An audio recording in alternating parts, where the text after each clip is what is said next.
The first question is from Nick and Karen. Go ahead and unmute yourself. Hi, Peter. That was amazing photo. Those two ships that went down in an area that I'm kind of confused. What's the depth of those ships? I didn't get a clear reading on that. Hi, Nick, and how are you? I think it's about nearly 200 feet. Can't quite remember, but for those who don't know, Nick is our local hero of a incredible marine disaster, which he survived fantastically. An amazing piece of seamanship. Yeah, I think, and of course, not far from where you are, in just off Port Dalhousie, so close to Niagara. Understood. Are there any plans to pull up any of the cannons or cutlasses to put in a museum for prosperity? Well, there certainly was back in the 80s when the city of Hamilton got very involved. But the rah-rah 80s are over. I don't think that there's any likelihood these days that anyone's gonna try and do it. And of course, there's issues. It's a grave site and all that sort of thing. And I don't know of anything. I would point out something interesting. Diane mentioned her interest in the Erebus and Terror. The two guys that you saw at the end of the film, Ryan Harris and Jonathan Moore, and the ship or the boat that we filmed on, the investigator, are the very same two guys and on the same vessel that discovered the Erebus and the Terror a few years later, and a few years after we had filmed this. So that's my answer to that. I also, though, will tell you another sad part of this story is that Scott Stitt, the diver who you saw there diving on the ships, died about 2 years ago in a rebreather diving accident on a shipwreck in Lake Superior. Dangerous business, technical rebreather diving.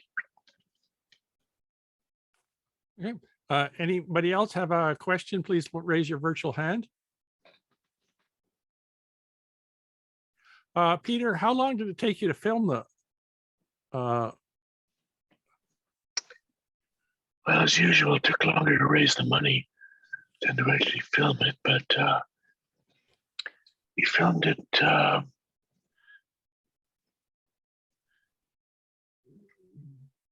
probably in total took about 2 weeks. It was about a 5-day shoot of the dramatic sections, which we filmed at Pioneer Village. The diving, the underwater sequence, we filmed up in the dead of winter up at the Seneca College diving school, which is up in King Township. They have a dive tank there. It's about, I guess, 100 feet deep. And then we filmed much of the rest of it in Bath, Ontario, which is down near Kingston, and where we enlisted the help of that ship that we used as a model for the Hamilton. And it's based in Kingston, and we took it to Bath to film it, which is just inside the inside Amherst Island. And then I filmed the rest of it, the interview with Dan Nelson, and the rest over the remainder of that summer, and then put it all together, and then it was screened premiered originally the following summer in Port Credit on that water screen I mentioned earlier. Okay, thanks. Thanks. Jim, go ahead, unmute yourself and ask your question. Peter, a remarkable movie. Thank you so much for the history. Your battle scenes, were they all just for the movie, or were you able to get into some history reenactment? Well, now you're asking me to give away my trade secrets. Well, you had them, Yes. you were all dressed up, so you made Yes. good use of them. Yes, they were filmed. There was a lot of reenactments that summer because it was 2013, the 200th anniversary. So I filmed them at reenactments at Stony Creek, in Fort Erie, and at Fort York. And then the close-ups, I hired some reenactors from the States. It was mostly Americans. And we filmed that down in Bath to get all the close-ups of the guys shooting and loading and all that. And the shots of them on board the jolly boat. And by the way, I just noticed something that's kind of remarkable. You'll see that behind me is a guitar. That's the very guitar that Jack Manser used to sing in the film. It's an old guitar, obviously not that old, but I got that, and we used it as a traditional guitar for those sequences of reenactments. How open is the Art Museum of Hamilton where the exhibits are? How open is it Yeah, today? Well, that exhibit was a temporary exhibit. It's no longer there. That's not part of their permanent exhibition. As for how open, I don't know. You'd have to check online and see whether they're open. But you won't find that exhibit there. That was a temporary exhibit put on by the Hamilton and Scourge Project and the Art Gallery of Hamilton, which we filmed while I was there. where is it now? I do not know. I do not know. It's probably in storage somewhere. The man to ask that is Michael McAllister, who is an archivist with the city of Hamilton. And he's involved with their city of Hamilton has a variety of museums, and he's based in one of them, but he runs the archives for all of them. And he would know where those artworks are commemorating It should the be, underwater. the exhibit should be more open because it's a prominent bit of Canadian history. Okay. Okay. Next person, Stokes, can you go ahead and unmute yourself? Thank you, Purser. Peter, I found that fascinating, and thank you very, very much. And I was going to ask about the Hamilton exhibit. Oops. Cut off. Make sure you stay unmuted. Stokes. It Okay. happened automatic. I apologize. Yeah. I just had one question to ask, and that was, if it was possible, I believe that it would be very expensive to raise those wrecks. Would they disintegrate with the air? Yes, I believe they would. I mean, the only example that I know of that is the one in Sweden, the Faka, I believe it's called, or the Vasa or something. The Viking ship. It was extremely expensive to do. They brought it up, and I think they immediately put it in a vat of some kind of liquid. And I don't know how they did it exactly, but you know, it would be just equally difficult to do this.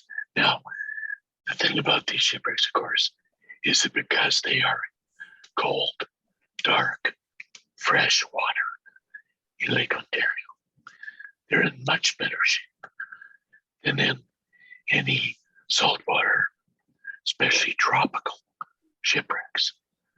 So they are preserved, but to make them visible to the public the way that the city of Hamilton wanted to do it, get out your checkbook big time before you try and do that. That's all I know. Okay, thanks. Gordon Martin, go ahead and unmute yourself.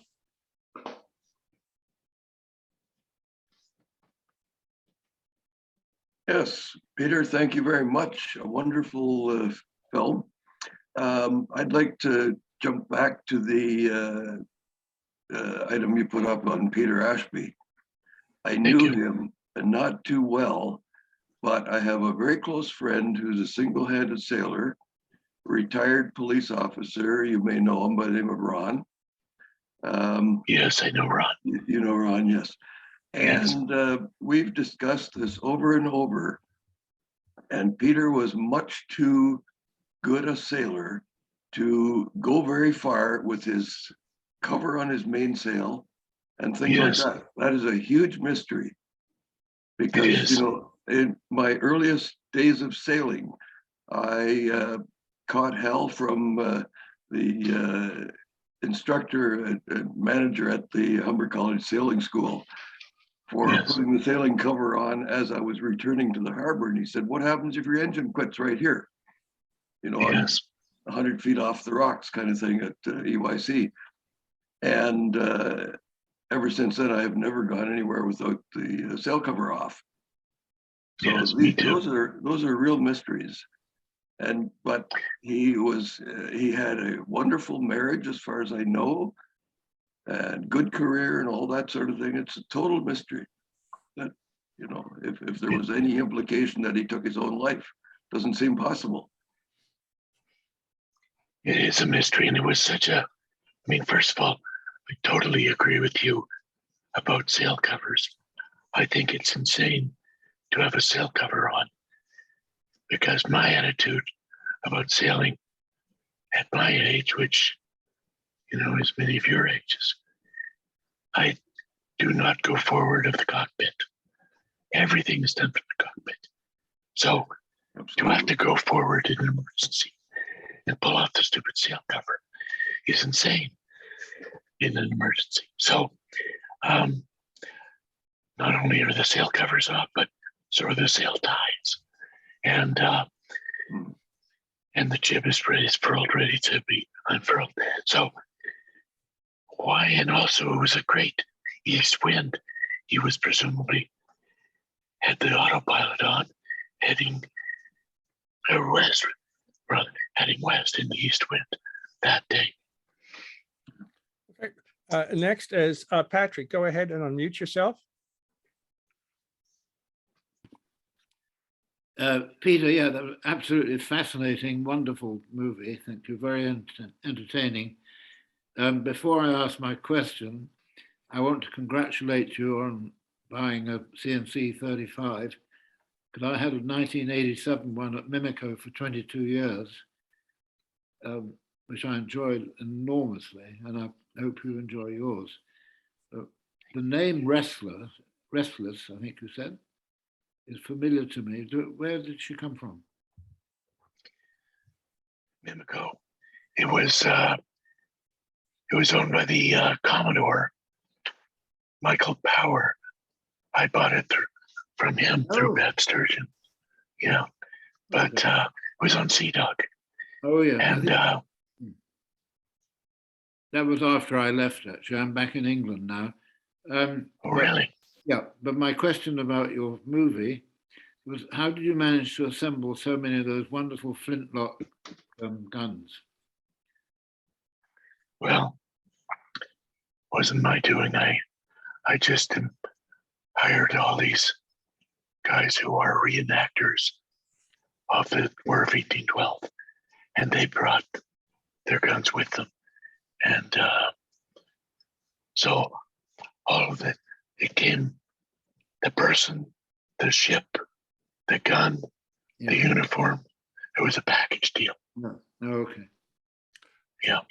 Unfortunately, nobody had live ammunition like that insane accident in Arizona. So there were no accidents. But some of them, the end of the barrel looked like they had rifling, like it was a rifle barrel, rather than just a pure shot.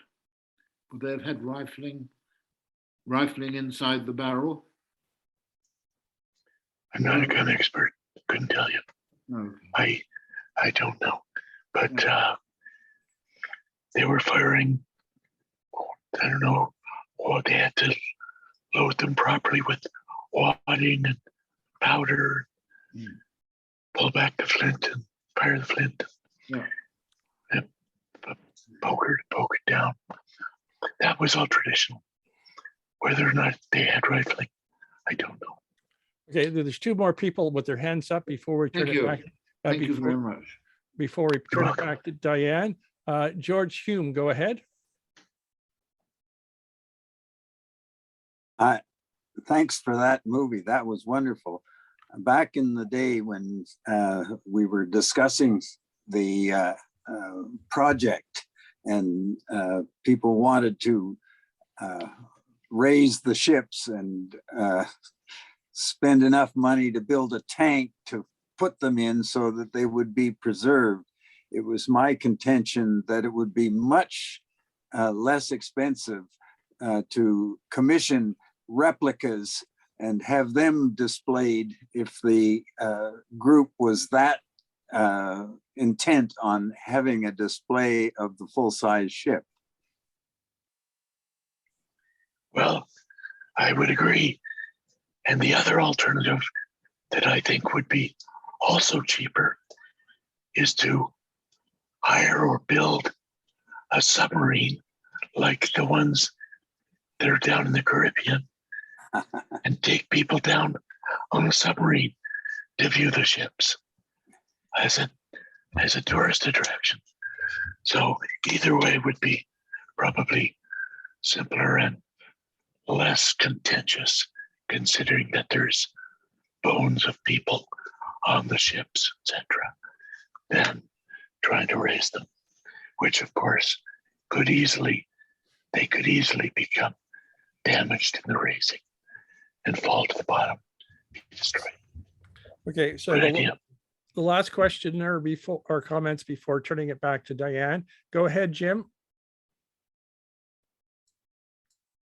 Point of history, I think rifling was innovation at the end of the U.S. Civil War. So that would be mid 1800s. The second question, I have a question. What was Ashby's health? Is that known? Well, all I know is that I saw him talking to some people at QCYC about a month earlier. I didn't say anything to him. I was just walking down the docks. And I do have a friend who's a very good J105 racing sailor at Mimico. And when I talked about it with him, he kind of suggested that,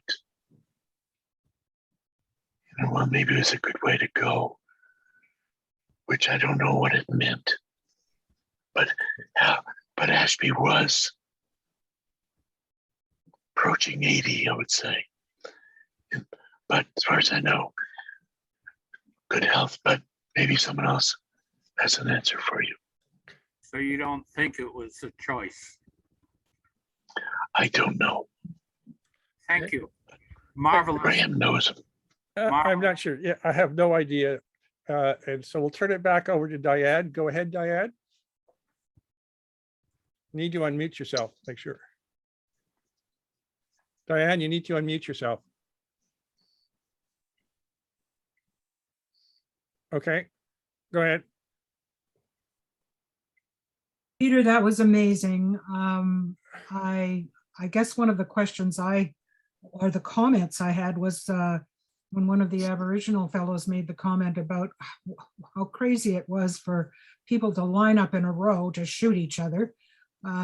Funny way to have a war, if you have to have a war at all.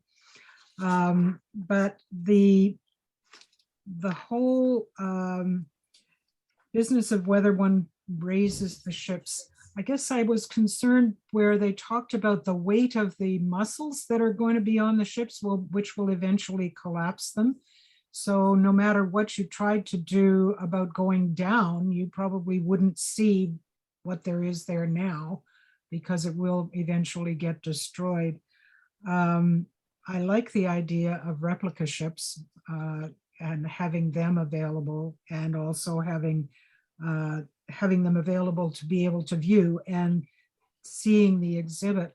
I was wondering, do you know, you said that Michael McAllister is the archivist for the city of Hamilton, and do you know if he'd be available to talk about what they are planning to do or not do?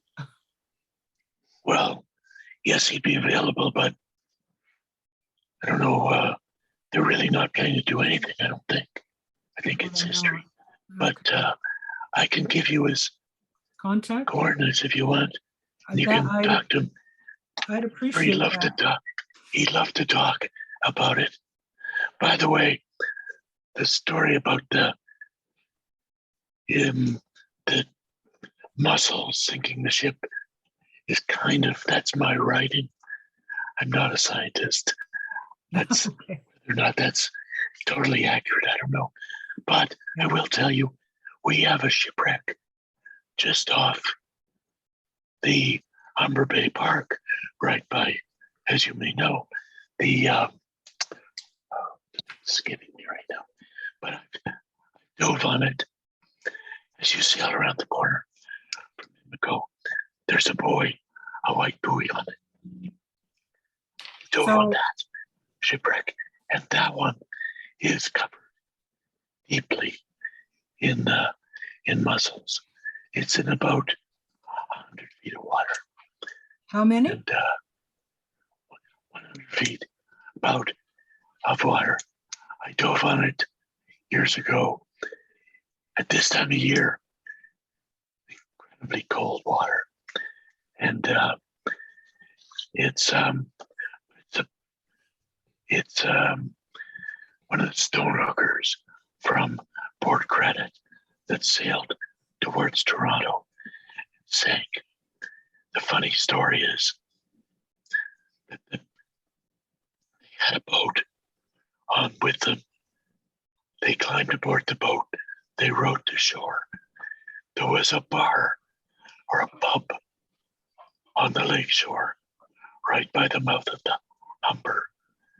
They walked in, soaking wet, and they said to the bar, "We need a drink." And we've just sunk our boat.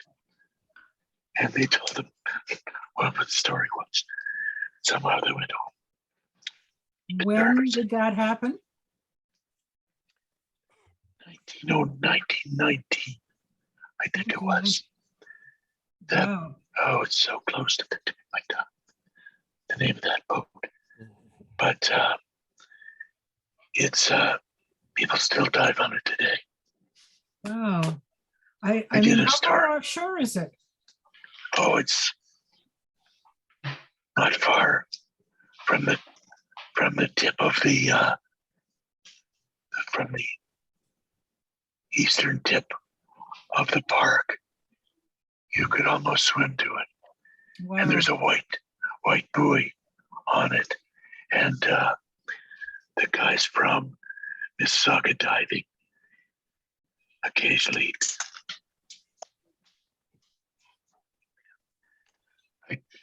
he occasionally, or maybe more than occasionally, dive on it. So it's there.